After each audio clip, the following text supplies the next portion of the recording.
The late August sun dipped low over Dorchester, painting the streets of Boston in hues of gold and amber. Hope Haven Community Center, a modest brick building wedged between a bodega and a laundromat, thrummed with excitement. Inside, kids aged 10 to 17 darted between mismatched tables, clutching basketballs, sketch pads, and half-finished poems. The rumor had spread like wildfire.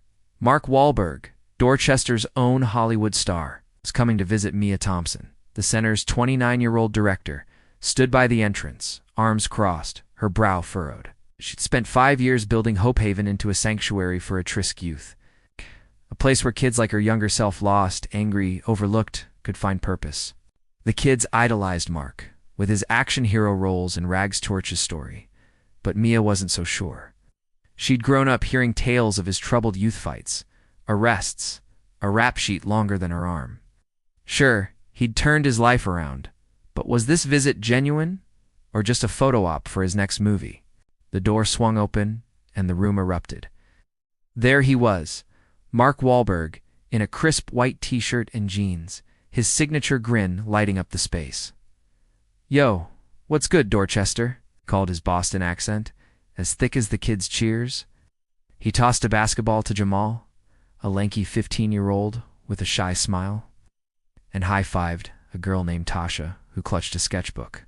The energy was electric, but Mia hung back, watching Mark dove in, joining a pickup game in the small gym. He laughed as Jamal dunked on him, shouting, "Kids got moves." The younger ones trailed him, asking about Transformers and if he'd really met Optimus Prime. Mia had to admit, he seemed at ease, not like some celebrity phoning it in. Still, she'd seen too many promises broken to let her guard down. As the morning wore on, Mia called the kids to a discussion circle, a daily ritual where they shared dreams and struggles. Mark joined, sitting cross-legged on the floor like one of them. Mia, facilitating, decided to test him.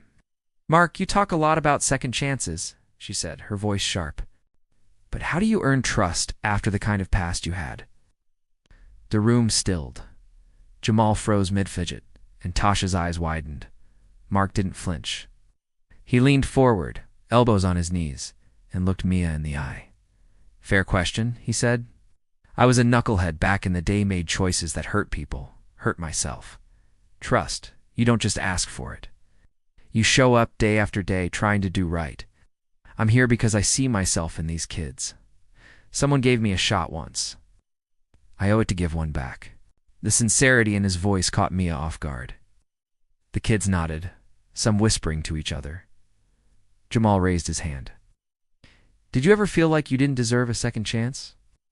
he asked, his voice barely above a murmur. Mark nodded. "Every day, man. But you keep going. You prove it to yourself first." Mia watched, her skepticism wavering. Maybe there was more to this guy than headlines and hype. As the afternoon sun streamed through Hope Haven's windows, the center buzzed with preparations for the evening's charity talent show, an annual event to raise funds for art supplies and sports equipment. Kids scurried about, rehearsing dance moves, tuning guitars, and practicing poetry slams. Mark, to Mia's surprise, didn't just pose for photos and leave.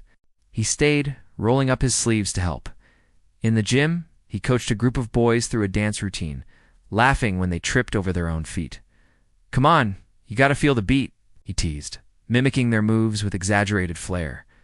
The kids howled with laughter, and even Mia cracked a smile from the sidelines. The art room, Mark admired Tasha's sketches, praising her bold lines and vibrant colors. "You got talent, kid," he said, and Tasha beamed, clutching her sketchbook tighter. Mia, meanwhile, was juggling logistics checking, sound equipment, arranging chairs, and calming nervous performers. She noticed Mark lingering near Jamal, who was hunched over a notebook, scribbling furiously. Jamal had been coming to Hope Haven for a year, a quiet kid with a quick temper and a knack for writing raps. He'd been in trouble at school, and Mia saw potential in him, but struggled to break through his walls. Mark sat beside him. "What you're working on, Jay?" he asked, peering at the notebook. Jamal shrugged, closing it. "Just some rhymes, ain't ready yet." "Yeah, let me hear one line," Mark said, nudging him. "Come on, I used to rap too, you know." Jamal hesitated, then mumbled, "Scars on my heart. but I'm still standing tall. Mark's eyes lit up. That's fire, man. You got more like that? Hesitant at first, Jamal opened up, sharing a verse about his struggles. Absent parents, street fights, feeling invisible. Mark listened, nodding. You put that in the show tonight? It'll hit hard. Mia overheard, her chest tightening. She'd tried for months to get Jamal to share his writing, but he'd always clammed up. Now here was Mark, connecting in a way she hadn't. Part of her was grateful, part jealous. She approached, clearing her throat. Jamal, you sure you're ready to perform that? He looked at Mark, then her, and nodded. Yeah, I think I am. As the day wore on, Mia found herself working alongside Mark, their earlier tension easing. He helped carry chairs, cracked jokes with the kids, and even fixed a wobbly stage light. When they took a break for pizza, he sat with Mia, wiping sauce from his hands. This place is special, he said. Reminds me of the Boys and Girls Club I went to as a kid. Saved me. Mia softened. Why'd you really come today, Mark? You don't need the press? He looked out at the kids, his expression serious. I owe this city. I messed up a lot growing up. If I can show these kids they can turn it around, that's worth more than a headline. Mia nodded, her doubts fading. Maybe Mark Wahlberg wasn't just a star passing through. Maybe he was here to stay in his own way. By evening, Hope Haven was transformed. String lights draped the gym, casting a warm glow over rows of folding chairs filled with parents, neighbors, and donors. The talent show was the community's pride, a chance for the kids to shine. Mia stood at the back, clipboard in hand, her nerves tingling. This was her biggest night of the year, and with Mark Wahlberg in the audience, the stakes felt higher. The show kicked off with a dance crew, their synchronized moves earning whoops from the crowd. Tasha followed, presenting a mural she'd painted of Dorchester's skyline, her shy explanation drawing applause. Mark clapped loudly, giving her a thumbs up. Mia caught his eye and nodded, a silent acknowledgement of his support. Then came Jamal's turn. He shuffled onto the stage, gripping a crumpled piece of paper, his eyes scanning the crowd. Mia held her breath. She'd seen him freeze before, his confidence crumbling under pressure. Mark leaned forward in his seat, giving Jamal a subtle nod. The music started to slow, soulful baton Jamal began. Scars on my heart? But I'm still standing tall / fought through the dark? Yeah, I'm answering the call. His voice, shaky at first, grew stronger, each line raw with pain and hope. The room was silent, captivated. Mia felt tears prick her eyes as Jamal rapped about his mother's absence, his brother's troubles, and his dream of making it out without losing himself. When he finished, the gym erupted. Jamal stood frozen, then broke into a grin as Mark leapt to his feet, cheering. That's my guy, shouted, and the kids swarmed at Jamal, high-fiving him. Mia wiped her eyes, catching Mark's glance. He mouthed, "Told ya," and she laughed, shaking her head. After the show, the community mingled, kids showing off their awards and parents snapping photos. Mark stayed, posing for selfies and signing t-shirts. Mia approached him, her clipboard set aside. You got through to Jamal, she said. I've been trying all year, Mark shrugged.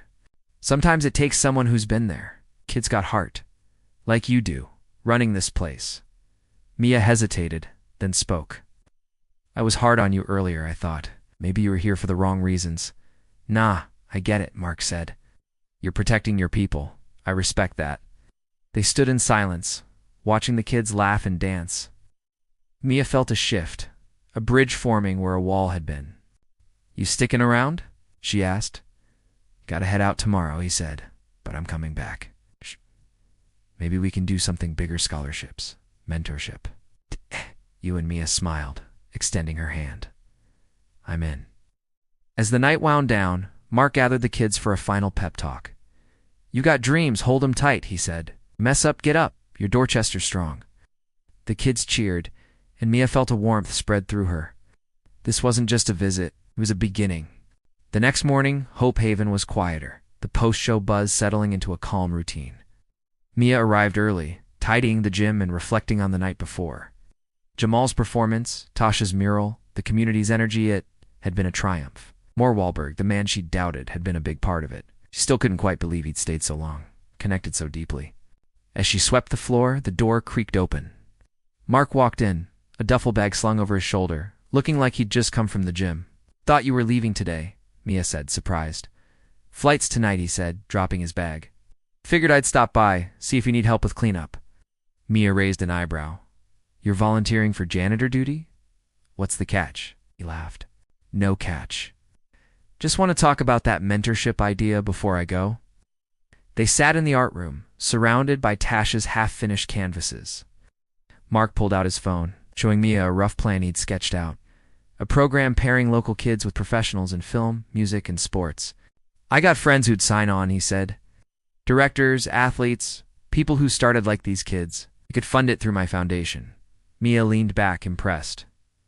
"That's big. But it's not just money these kids need. They need people who show up." "I know," Mark said. "I'm not saying I'll be here every week. My schedule's crazy, but I'll come back. I'll get others to step up." "You run the show, Mia? I trust you." She studied him, searching for a hint of Hollywood flash, but found only sincerity. "All right," she said. "Let's do it. But you're on the hook for at least one basketball game a visit. Deal?" He grinned, mimicking a jump shot. As they talked, Jamal poked his head in, holding his notebook. "Yo, Mark, you got a sec?" he asked. Mia nodded him in, and he sat, fidgeting. "I wrote something new. After last night, I want to keep going." Mark read the page, his eyes lighting up. "Dope, Jamal. You ever think about recording?" "I know a guy with a studio in Boston." Jamal's jaw dropped. For real, Mark said. "But you got to keep your grades up, deal." Nodded vigorously, and Mia felt a pang of pride.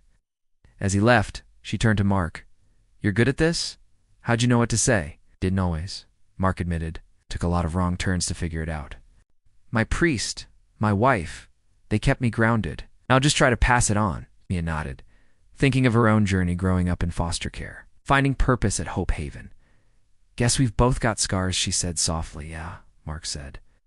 "But they make the good stuff mean more."